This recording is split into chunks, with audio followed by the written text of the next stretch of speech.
박승규의 장, 손흥민 첫 우승, 차범근 넘어 한국 축구사 새 이정표.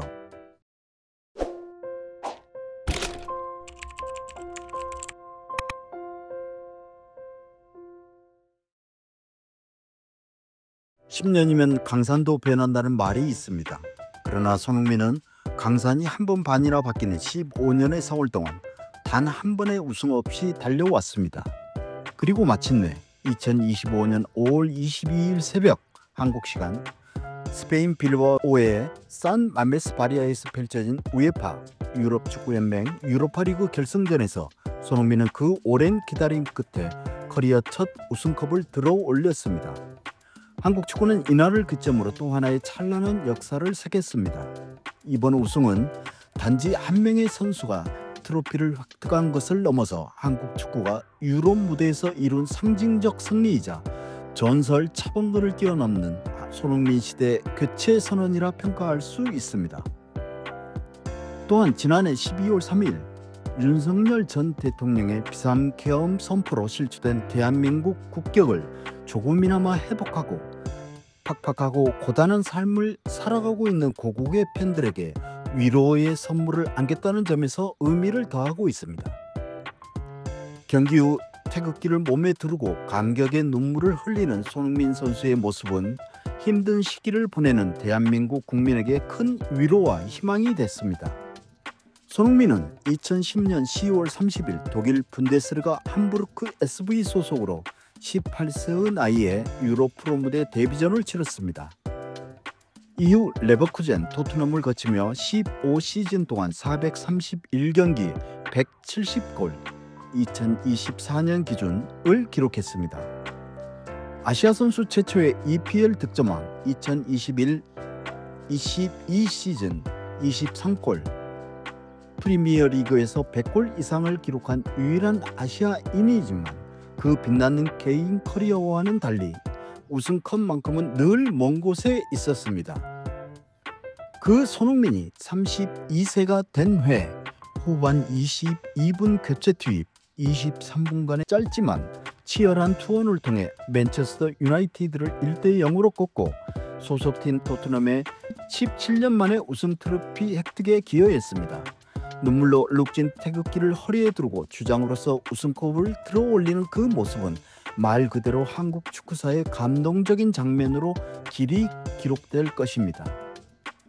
유럽에서 가장 먼저 트로피를 들어올린 한국인은 차범근 감독입니다. 그는 1980년대 독일 분데스리가 프랑크푸르트와 레버쿠젠에서 우에파컵 현 UEL 우승을 두 차례 1980, 1988년 경험하며 한국 축구의 유럽 진출 시대를 열었습니다. 또한 통산 98골로 아시아인 유럽리그 최다골 기록을 오랫동안 유지했습니다.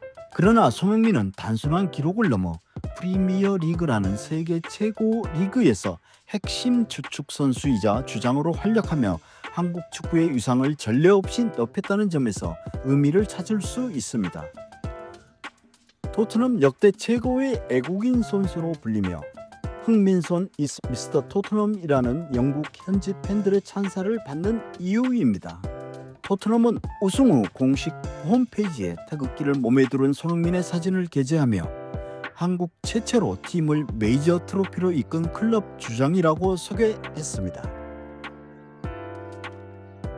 차범근이 한국인 선수로서 유럽 초창기의 개척자라면 손흥민은 세계 무대에서 정점에 선 완성형 레전드라 할 수 있습니다. 그의 우승이 단순한 트로피 획득 이상의 의미를 지니고 있는 이유입니다. 한국 축구가 유럽 무대에서 단발성의 돌풍이 아닌 구조적 자산으로 자리매김했음을 알리는 상징입니다. 더 감동적인 것은 이 우승이 완전 무결한 시즌 속에서 이루어진 것이 아니라는 점입니다. 손흥민은 지난해 6월부터 전 연인의 사생활 폭로와 임신 협박 논란 그리고 최근 발 부상으로 약 한 달간 7경기를 결정하는 고통을 겪었습니다. 팀도 수차례 연패의 늪에 빠지며 위기를 겪었습니다. 하지만 그는 주장의 책임감으로 끝까지 팀을 이끌었고 마침내 결승전 출전이라는 결실을 맺었습니다. 강한 자는 물과 같아서 낮은 곳을 마다하지 않는다는 중국 춘추시대의 사상가 노자의 말처럼 손흥민은 고통과 비난, 실패라는 낮은 곳을 지나 우승이라는 가장 높은 곳에 올랐습니다. 이제 우리는 질문해야 합니다. 손흥민 이후 누가 이 전설을 이어갈 것인가?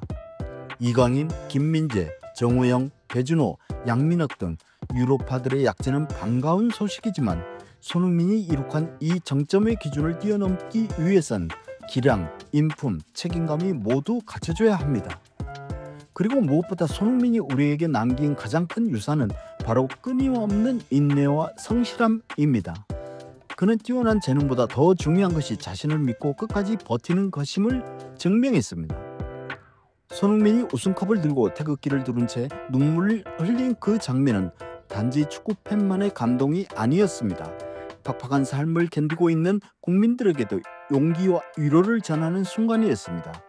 포기하지 않으면 반드시 기회가 온다는 평범하지만 진실된 메시지가 손흥민의 커리어 첫 우승을 통해 더 깊이 와닿습니다.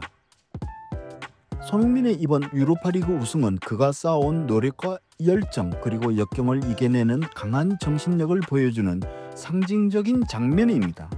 그의 우승은 대한민국 축구의 새로운 역사를 쓰는 동시에 많은 이들에게 꿈과 희망을 선사하는 희망의 메시지가 될 것입니다. 손흥민의 우승은 또한 차범근의 위협을 뛰어넘은 한국인 축구 선수의 쾌거입니다. 그리고 그것은 한 개인의 영광을 넘어 대한민국 스포츠 전체의 위상을 한 단계 끌어올린 역사적 사건입니다. 참는 것이 덕이다는 인지위덕이란 말이 있습니다. 손흥민은 참았습니다. 그리고 이겨냈습니다. 그는 이제 진정한 챔피언입니다.